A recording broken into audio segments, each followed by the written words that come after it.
Hello, everyone, and welcome back to Rawlings First Pitch here with MVC Baseball. I'm your host, Joe Healy. Happy today to be joined by Bradley head baseball coach Elvis Dominguez. Looking forward to talking about the Bradley Braves today with him and getting a win on Sunday and what that means moving forward for his club. Coach, first of all, I appreciate you joining us this morning. You're welcome, Joe. Thanks for having me. Mentioned it yesterday, your team got its first win in MVC play. How big is that just as the ability to give the players uh, that win because they've been putting the work in and not seeing the result. So to be able to get them that result has to be rewarding, if nothing else, from that standpoint. Oh, absolutely. From a mental standpoint, it makes a world of difference. I mean, we've been working hard, trying hard. Is just, it's a matter of we just haven't had excuse me, the outcome that we've expected. But it's great to end the weekend on a high note, and I was really happy that we finally put all aspects of the game together yesterday afternoon. Yeah, I think there's also how the win happened. I think can be valuable, and your team goes down 3-0 early, but still kind of keeps plugging away and ends up Right. scoring a whole bunch of runs. I mean, the specifics of how that win happened after how the first two games had gone, but then also getting down on Sunday. How important was just the specifics of the way you won that game? Well, I mean, it's it's really monumental because we've been struggling offensively here the last week or so, and we got good pitching, but we just couldn't get anything going offensively. So our guys really just kind of put it all together. I mean, guys that have been struggling had great days yesterday at the plate. Somebody like Cole Lucky, who has been up and down for us all year, ends up coming up and hitting 2 home runs yesterday. That kind of got the momentum back in our side, and our bullpen was tremendous yesterday, which hasn't happened in last week or so. But they're really it's really great for our program and for our kids to finally get a chance to just get a sigh of relief and get that first Valley win. Tell us a little bit about Cole Lucky yesterday, his big game. I mean, how much did you kind of anticipate, hey, this is in there if he can put it all together? How much have you seen stuff like that from him leading up to having his big moment yesterday? Well, he's a senior for us, and it's been, excuse me, up and down a little bit. And yesterday's matchup on the mound, I thought would give it, put him in a situation or a position to be able to succeed. And look like a genius when you do those kind of things. But he really came. He's really been doing a great job for us. It's just a matter of trying to get him in and so forth. And but yeah, yesterday he came out of his shell and really gave us a great boost offensively.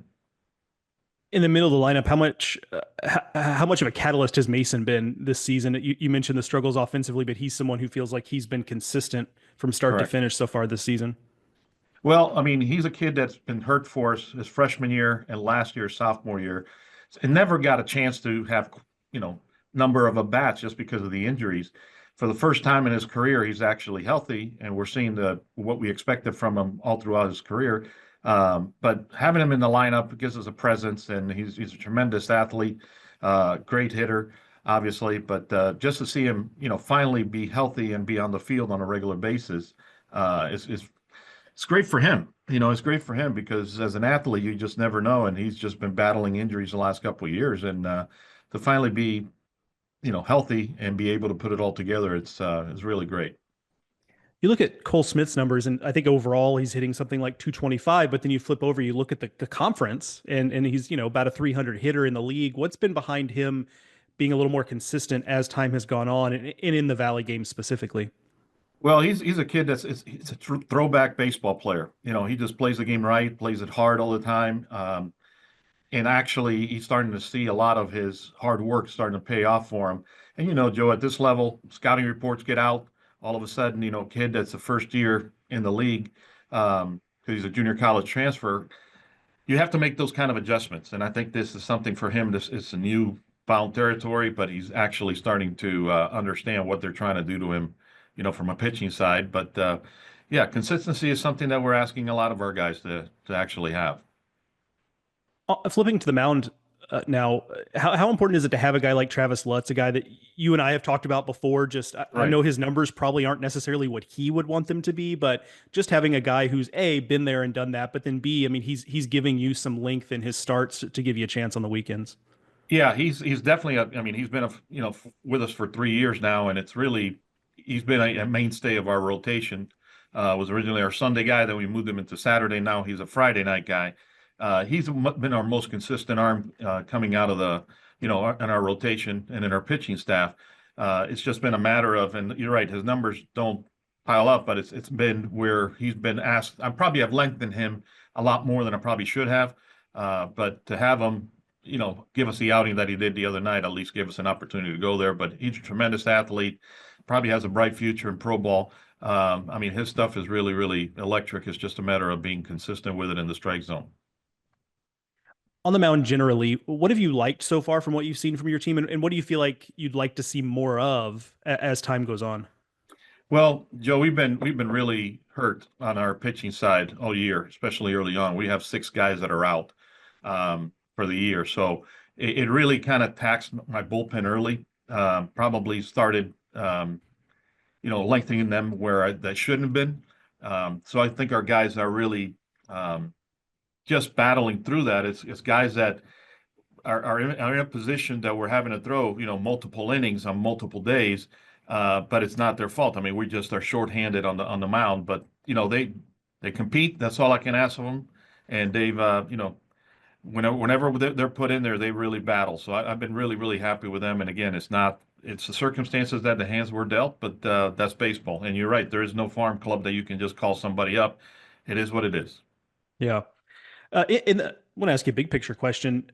Sure. Leading up until today's win, or yesterday's win, pardon me, how much of a coaching challenge is it for young people, guys between the ages of 18 and 22, to kind of keep them locked in and say, look, you're doing the right things.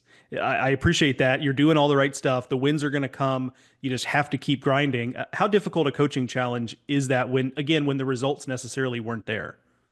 That's a great question. And to be honest with you, after 38 years in the business, it's hard because these kids are, they're working hard. They have no issue at all whatsoever with them. It's this matter of they're not seeing the results. So to try to keep them engaged, it's been taxing for our staff, especially guys that have had success in the past who are now not seeing it. So it's just it's a mind game. You try to, motivate them as much as you can, and you just got to tell them, hey, we are headed in the right direction. It is going to work out. Baseball's a funny game. You can play extremely well and not have success at all. So, uh, excuse me. So that's something that we've been trying to keep them focused as much as we possibly can. Is there a blueprint to it? Absolutely not. I'm pulling stuff out from, like I said, 30 some years ago to try to see if I can get them to kind of like lock in whenever they can. Yeah, I guess I get, when you've been in the game like you have, coach, I guess that is a benefit. You've got a lot of things in your toolbox to pull from, just given the experience. I'm trying all of them, buddy. I'm trying all of them. My last thing for you is how do you turn what happened yesterday, a very good win against a solid Belmont club, and move that forward? How do you use that as a little bit of a springboard? What stands out to you as being important for your club as we get into kind of the second half of NBC play? Yeah, it's something that, momentum is key. And obviously the way we won yesterday and the way we pitched it and swung the bats and so forth, we try to build upon that. Now, is there a secret formula? No, we just hope that guys finally get a sigh of relief and can go out and relax a little bit and play both offensively and on the mound. So we're hoping that it sticks. Is there something that is, the secret formula or something? I really do not know. I don't think there is. If there is, please let me know. It's more so of the fact of, just trying to get them motivated. And I think that's the game yesterday kind of did that on its own. Yeah. Well, coach, appreciate your time this morning. Congrats on the win yesterday. Continued luck as the spring continues to move forward. Thank you for joining us again. Joe, thanks for having me and have a great day. All right, everyone, that is going to do it for this edition of Rawlings First Pitch here at MVC Baseball. We are interviewing every week every head coach around the Missouri Valley Conference leading up to the MVC Baseball Tournament in May at Duffy Bass Field at Illinois State. Should be a lot of fun. Very much looking forward to that. Join us next week as we continue our journey through the Valley. We'll talk to you all then.